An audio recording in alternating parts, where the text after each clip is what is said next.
Bonjour, je suis Philippe Massoubre et bienvenue sur le blog expertcomptableenligne.fr.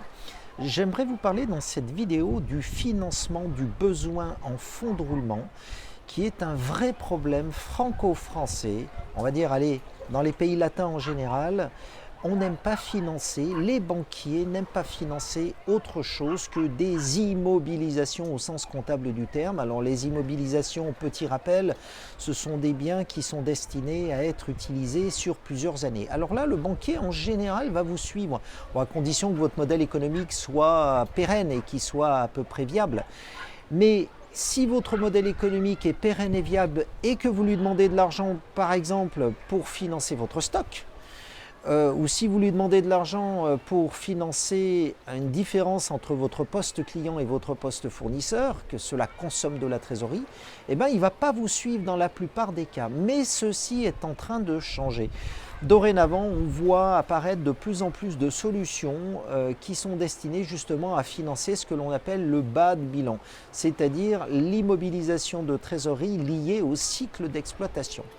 Donc concrètement, ça peut représenter des sommes considérables. Et alors ce qui est remarquable, c'est qu'en général, quand les sociétés progressent, quand elles sont en croissance, eh bien leurs besoins en fonds de roulement logiquement augmentent. Pourquoi ?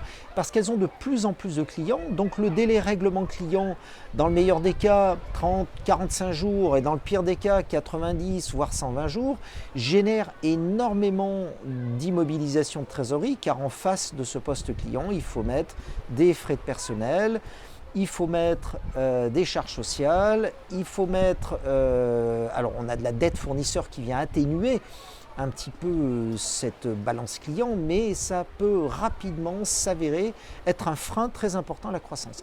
Il y a donc un certain nombre d'entreprises en France qui sont dans cette situation. Alors le banquier va vous dire « ouais mais monsieur, vous êtes sous-capitalisé ». Et là il part d'un a priori qui est tout à fait intolérable, c'est-à-dire le fait que le capital ne serait que la seule contrepartie on va dire, au financement de l'entreprise. Mais pourquoi est-ce que l'on lirait nécessairement capitaux propres, c'est-à-dire capital et réserve, avec le financement de la trésorerie d'une entreprise? C'est complètement incohérent. Pourquoi ? Parce que le capital, lui, il est stable. Le capital, il est mis dès le départ de la société. Les capitaux propres, donc les réserves de l'entreprise qui ne sont pas utilisées, sont destinés à rester dans l'entreprise. Alors que le stock, lui, il a vocation à disparaître. D'ailleurs, c'est bien là la vocation première du chef d'entreprise. S'il fait du stock, c'est pour s'en débarrasser. Alors, par stock, on va entendre stock, travaux en cours et bien évidemment toutes les immobilisations de matières premières, de charges, de frais de personnel qu'on peut avoir dans un cycle d'exploitation. Certains cycles d'exploitation sont longs. Alors, il faudrait quand même commencer à vraiment s'intéresser à ces financements de besoins en fonds de roulement. Nos amis anglo-saxons le font depuis longtemps. Et par contre, ils ont une prime de risque, c'est-à-dire que quand ils financent du stock, ils vont le financer à un taux qui est de façon générale plus important que ce qu'on va avoir sur du taux classique d'emprunt, d'immobilisation quand on fait un prêt en France. Mais c'est pas grave, parce qu'il vaut mieux emprunter à 8% sur du court terme, parce que techniquement ça ne va pas représenter des sommes considérables et permettre donc à l'entreprise de réaliser des marges considérables, ça peut être des marges de 40, 50, 60%. Et donc ne pas l'empêcher de croître. Alors il y a des solutions qui existent et notamment le factor.